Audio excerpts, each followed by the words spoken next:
Nalublob yung cellphone natin, guys. Nauna na mag-swimming yung cellphone. di na kinaya yung init.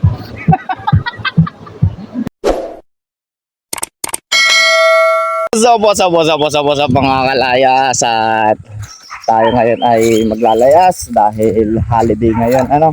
So tayo ay mag-iilog kasi walang kuryente dito sa amin ngayon. Pero kanina nagkaroon, ewan ko lang kung mayroon na ulit ngayon. Nawala na naman eh. So kunin natin yung ano, yung nyug. Tayo ay magluluto ng gulay na langka.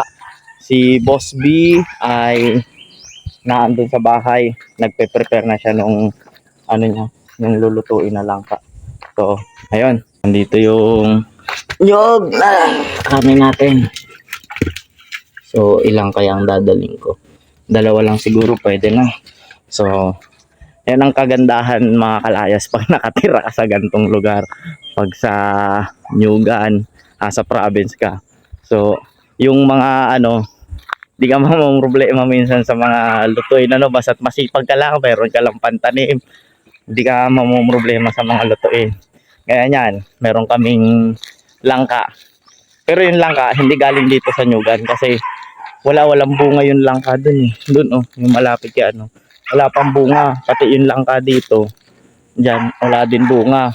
Pero dahil nga sa probinsya tayo, oh, medyo libre pa yung ibang mga gulayin dito. May nagbigay sa atin.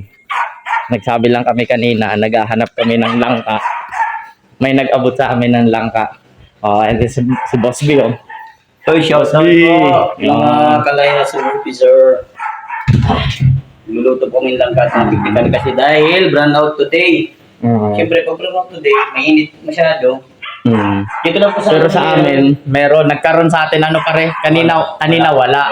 Tapos nagkaroon. Pero mamaya wala na din yan. Baka mamaya mawala na naman. Kaya di na kami aasa. Hindi ko na lang kami. Masakit kasi minsan umasa mga kalaya. So alam mo na yung ano, 'di ba, yung pinangakuan ka na, gusto mo patuparin. So eto, magluluto kami ngayon. Kasi kaso lang kami. Yan, at kasarap-sarap naman ang baon natin ngayon sa ating swimming. Oh, kala mo naman karami-rami kasama, no? So kami lang naman dalawa ni Boss B. Kami lang, Oo. siyempre, medyo ano po, mainit ang panahon. Eh, di na lang, hanggang mamaya pa daw, walang kuryente. Kaya so enjoy muna natin ngayon. Ito lang ang baon namin, ano, GG at langka.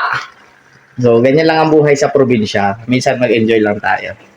Ayun mga kalayas, nandito tayo. Sayang lang talaga ang lugar. Pangalagaan natin mga kalayas. So, bakit bagayan ang tao? Ano pare? Yes. Bakit kaya sila ganito? Hindi nyo ilalagay yung kalikasan. Napakaganda ng lugar, pero tingnan nyo, dinudumihan lang nila. Guys, ingatan nyo guys. Dahil hindi lang tayo makikinabang nito, kundi mga anak Oh, natin. paano na ang mga susunod na henerasyon, ang mga magiging anak natin, ang mga apo natin. So, ay mga kalayas, bayaan natin sila. So, ito yung dala natin, oh. Ito lang ang baon natin. Ano pare? Bit na natin ito. Mga kalayas, punta tayo dun sa dati nating pwesto. Ay, di ko pa pala naiisama yung pwesto namin na yun sa vlog ko, ano. Dati kasi may mga video ako dito na nagpipiling vlogger pa lang ako noon. So hindi pa talaga ako nagba-vlog. Dito kami nung may pwesto. Ingat-ingat lang tayo pagbaba dito kasi masyadong matarik. Nakakatakot bumaba. Pero maganda dito yung lugar dito mga kalayas. Talagang mag-enjoy kayo dito. Saka yung ano siya, mapuno pa. Hindi siya bilad sa araw. Yun. Let's go guys. Mga kalayas, at tatawid tayo ng ilog. Woo! Paano na kaya ere? Wala na. Oops! Hindi tayo madala.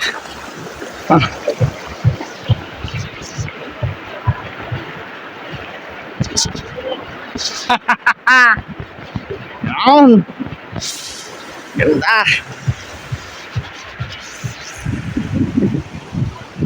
Tara, dito tayo pepesto. Nice. Ay! Tara mga kalayas at tayo kakain na muna. So, ito, pepes na kami. Daon lang ng saging. Ito kami pepes to. Ang sarap talaga nito, budol fight. Wala, di na kami nagdala ng plato. Daon lang ng saging. Kain ko yan, Ano, kain muna kami. Kalayas. Di mang kaulangan ni Gulping handa. Eh, bilkit ka lang araw kayo niyo. Oo. Ganda na pisto ano. Ay. Kaya ang buhay.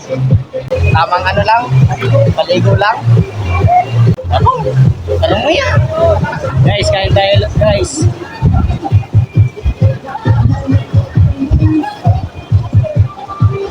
Ang bakit yan? Gusto yung kanin na yan. Parang pinipicture ko lang yung gusto yan. Wala ko. Kanin. May apple pa daw. May apple pa mo. Pag ano Lord, pa? thank you, Panginoon. In His name we pray. Amen. So yun, kain tayo. Kay kuya, kain mo.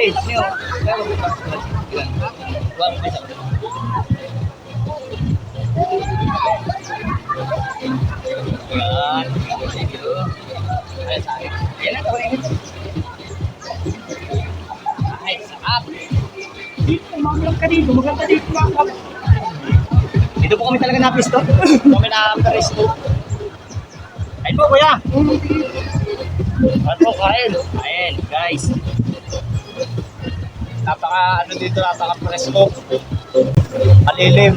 Tapos maganda maglulog sa tubig.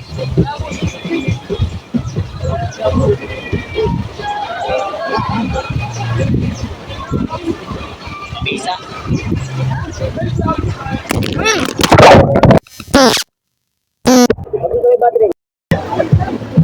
Pambira, cellphone to. Nauna na mag-swimming.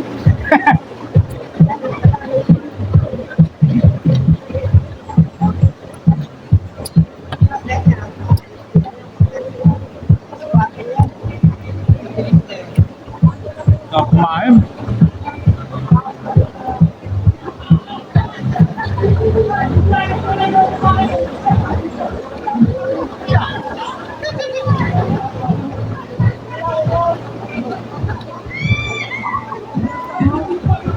Kain po. Ang sarap magmukbang.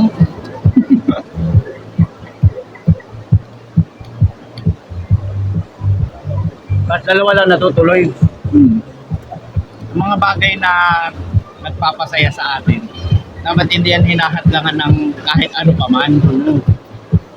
Kahit sabihin yung wala kang pera o limited yung pera mo, pwede kang dumiskarte ng yung mga mura lang, di ba pareno? Mga maliliit na halaga.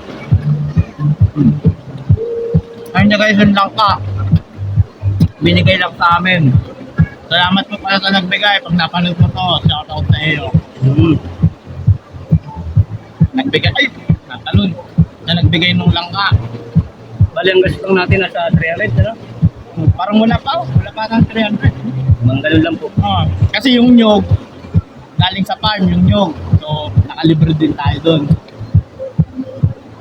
Itong JJ, 1 kilong galunggong, 160 lang. Tapos, yung sardinas, galing kay Boss B sa greenhocery niya. Pero wala pa mga 200 lang siguro. Kasi yung sili, magkano lang naman yung sili. Tapos may Calamansi. Naginto kang spot. Liliguan. Nako. Napakaganda.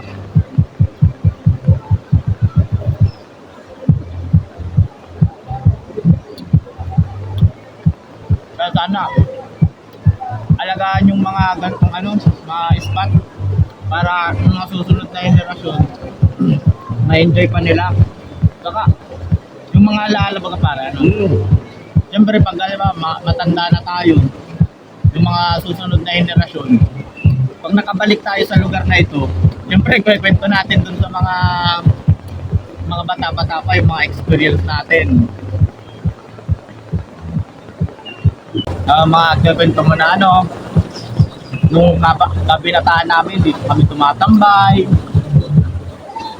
si papa mo, dito, si lolo mo, ah, ah, kung naandito pa yung ano, yung mga, kasi minsan, yung ibang mga, gaya niyo, mga bato na yan, nagtatagal talaga yan ng ilang taon eh, ano? Kahit matanda ka na, abutan mo pa, yung alaala mo, naandun pa eh. May kwento mo pa talaga na, dyan sa bato na yan, diyan ko nakilala si mama mo.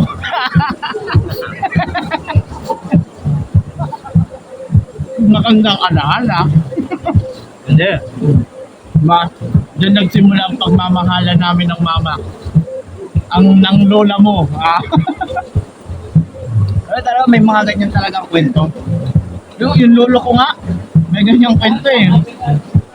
Yung kwento ng lolo ko noon, nung nililigawan niya daw yung lola ko. Hinahabol pa daw siya noon ng ano. Hinahabol daw siya ng itak yung magulang ng lola ko. At syempre noon, nung panahon kasi, mga sensitive pa ang mga ano eh. Di ba yung mga magulang noon? Tapang hipit. May kwet, di mo pwedeng, ano yung basta kukunin yung babae. Ano ganun ligawan noon? Pag nahawakan mo ang kamay, pananagutan mo na. Kamay pa lang ang hawak nun, ha? Kaya kakaiba nun. Astig. Yung mga kalayas at kauwi lang natin. So, maliligo lang tayo kasi natuyuan na tayo ng tubig ng ilog. So, kailangan natin magbanlaw kasi baka mangati ang ating katawan. So, yun lang guys. Maraming salamat at goodbye.